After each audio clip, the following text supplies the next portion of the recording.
In today's video, I'm going to teach you how to create a Miro account. Now, Miro is a fantastic tool for collaboration, digital whiteboarding, and brainstorming, making it an essential resource for teams and individuals alike. Let's walk through the process of getting your account set up so you can dive right into the creative work. First, open your web browser and navigate to the Miro sign-up page. Once you're there, you'll see a few different options for signing up, and you can choose the one that best suits your needs. You have the choice of using your Google, Microsoft, or Apple account for a streamlined sign-up process. If you already have one of these accounts, this can save you some time. Alternatively, if you prefer not to tie your account to one of those services, you can sign up using an email address.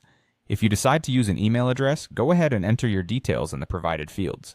You'll also need to create a password, so make sure it's something secure yet memorable. A good tip here is to mix uppercase and lowercase letters with numbers and special characters to enhance security.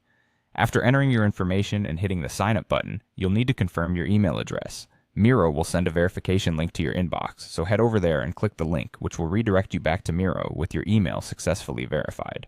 If the email doesn't appear right away, check your spam or junk folders, as sometimes these messages can end up there.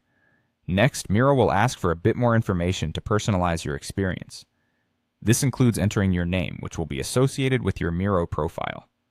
You'll also be prompted to select your role or the use case that best describes what you'll be using Miro for. This step helps tailor the recommendations and features presented to you, making your experience more relevant. Now you're almost set. The final step before you start using Miro is to either create or join a team or workspace. If you're part of an organization or project team, you might want to join an existing workspace. Otherwise, feel free to start fresh by creating your own team, which gives you complete control over inviting collaborators and organizing boards. Once everything is set up, you'll find yourself on the Miro dashboard. From here, you're just one click away from starting your first project.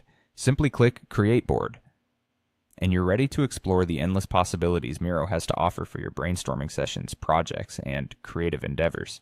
And there you have it, a complete walkthrough of setting up a Miro account. Whether you're working solo or collaborating with a team, you now have access to a powerful